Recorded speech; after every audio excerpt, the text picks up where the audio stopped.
Hello दोस्तों, नमस्कार। मैं धनेश हूँ और आप कृषक इंडिया कृषक भारत देख रहे हैं। दोस्तों, कोई भी फार्मर मुर्गी पालन करने से पहले यूट्यूब में उसके बारे में वीडियो देखता है या अपने आसपास के मुर्गी पालन करने वाले किसानों से मिलता है, जहां पर उसे सिर्फ फ़ायदा के बारे में ही बताया जाता है। बहुत से किसान साथी तो यूट्यूब में सिर्फ फ़ायदा वाला जो वीडियो होता है उसको देख करके मुर्गी पालन का काम शुरू कर देते हैं, जबकि यूट्यूब में फ़ायदा वाला, नुकसान वाला, दवाइयों से रिलेटेड और बीमारी से रिलेटेड वीडियो भरा पड़ा है। उन वीडियो को किसान साथी नहीं देखते हैं और सिर्फ फ़ायदा वाला वीडियो को देखकर ही मुर्गी पालन का काम शुरू कर देते हैं, जिससे कि आगे चल करके उन्हें बहुत ज़्यादा नुकसान हो जाता है।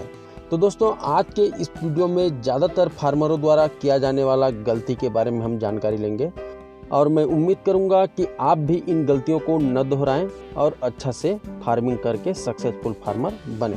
तो चलिए दोस्तों, वीडियो में आगे बढ़ते हैं। तो सबसे पहले नंबर पे तो है यूट्यूब पे सिर्फ फ़ायदा वाला वीडियो देख करके ज़्यादा मुर्गी पालना और उसे सेल नहीं कर पाना। दोस्तों, यूट्यूब में आपको एक से एक वीडियो दिखेंगे जिसमें बहुत सारी मुर्गियां पले हुए रहती हैं, जैसे कि इस वीडियो में भी आप देख रहे हैं, और इसके लिए कितना ज़्यादा मेहनत करना पड़ेगा उसके बारे में हम नहीं सोचते और एक ही बार में बहुत ज़्यादा मुर्गी पाल देते हैं और वहाँ पर हमें नुकसान हो जाता है, हम उन्हें सेल नहीं कर पाते हैं। दोस्तों, बहुत ज़्यादा मुर्गी पालने के लिए आपको कम मुर्गी से शुरू करना है, यानी कि पहले आप कम मुर्गी पालिए, उसका मार्केटिंग सीखिए, उसके बाद ही आप आगे चल करके ज़्यादा मुर्गी पालिए, तभी आप इस काम में सक्सेस हो पाएंगे। नहीं तो मुर्गियां शेड में ही रुक जाएंगी और उन्हें दाना खिला करके आप बहुत ज़्यादा नुकसान में चले जाएंगे। दोस्तों, दूसरे नंबर पे है महंगी ब्रीड को पालना, जैसे कि कड़कनाथ, असील।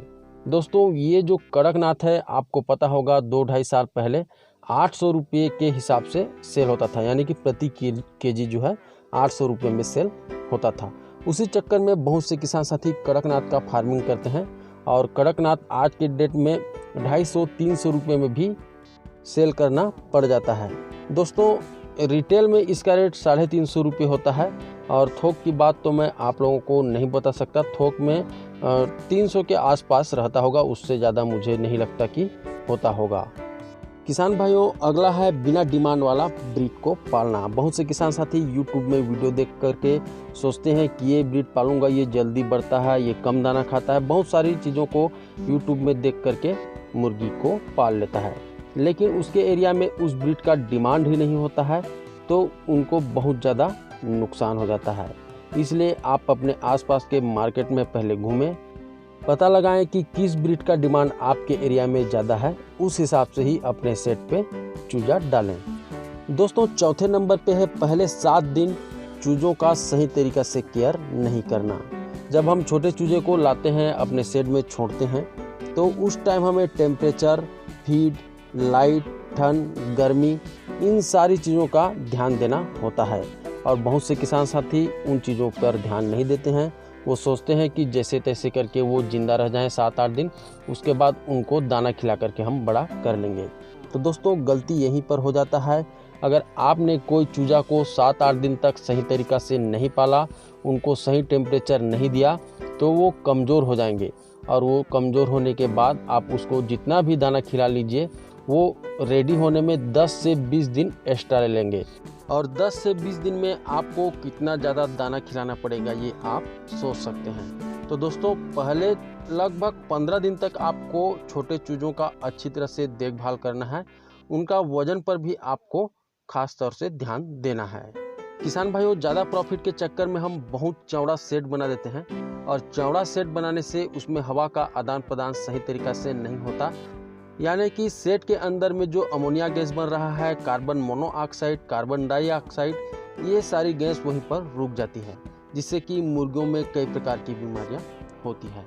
तो वेंटिलेशन के लिए आपको अपने सेट को लगभग 30 फीट चौड़ा रखें, ज़्यादा से ज़्यादा 33 फीट तक रखें, उससे ज़्यादा न रखें। और वेंटिलेशन के लिए खिड़की बनाएं, उसमें आप हो सके तो एग्जॉस्ट जो फैन होता है उसको भी लगा सकते हैं, तो इससे आपकी मुर्गियों को ताज़ी शुद्ध हवा मिलेगी, उनमें स्ट्रेस नहीं आएगा और ग्रोथ भी सही तरीक़े से होगा।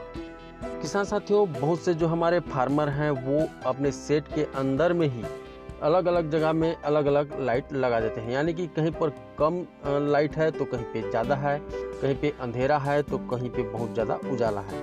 तो ऐसे में मुर्गियाँ जो अंधेरे में हैं वो कम दाना खाती हैं, और जो बहुत ज़्यादा रोशनी में है उनको स्ट्रेस हो जाता है। तो इसलिए आप जब शेड बनाते हैं उसमें लाइटिंग व्यवस्था करते हैं तो ऐसा व्यवस्था करें कि सभी जगह पे जो लाइट है वो बराबर पड़े, सभी मुर्गियों को इधर उधर घूमने में कोई भी दिक्कत ना हो। दोस्तों, कोई भी फार्मर जब पहली बार फार्मिंग करता है तो उसके पास हैचरी का नंबर नहीं होता है। यूट्यूब से वो दलाल लोगों का नंबर लेकर के उन्हीं लोगों से चूजा मंगाता है, जिससे कि उनको 25 का चूजा 40 में, 30 का चूजा 45 में ऐसी मिलता है, यानी कि उनको बहुत ज़्यादा रेट में चूजा मिलता है। तो आप ऐसा न करें। सबसे पहले तो आप केक कंपनी क्रोम ब्राउज़र में सर्च करें, उसमें आपको केक कंपनी का नंबर मिल जाएगा। केक कंपनी आपको सोनाली, FFG और कई प्रकार के जो ब्रीड हैं उनको प्रोवाइड कराती है। मैं नीचे डिस्क्रिप्शन में भी केक कंपनी का नंबर दे दूंगा, तो वहां से भी आप ले सकते हैं और डायरेक्ट आप कॉल करें उनको, और जो ऑल इंडिया में रेट है उसी रेट में आपको चूजा मिलेगा। आपको कोई दलाल के चक्कर में पड़ने की ज़रूरत नहीं है। दोस्तों, इसके अलावा कई किसान साथी बिछावन को गंदा रखते हैं, सेट को कम ऊंचाई यानी कि लगभग ज़मीन से 3 फीट की ऊंचाई पर रखना चाहिए उसको कम में रखते हैं, साथ ही साथ ड्रिंकर फीडर को भी गंदा रखते हैं। तो इन्हीं गलतियों को नहीं करना चाहिए, और इन गलतियों से अगर आप बच गए तो आपके सक्सेस होने के चांस ज़्यादा रहते हैं। तो ठीक है दोस्तों, आज के इस वीडियो में बस इतना ही, और इसी तरह से मुर्गी पालन से रिलेटेड वीडियो हम लाते रहते हैं। और अगर आपको भी मुर्गी पालन में इंटरेस्ट है तो चैनल को सब्सक्राइब करके बेल आइकन को दबा लीजिए। तो ठीक है, मिलते हैं फिर एक नई वीडियो नई जानकारी के साथ। तब तक के लिए जय हिंद, जय भारत।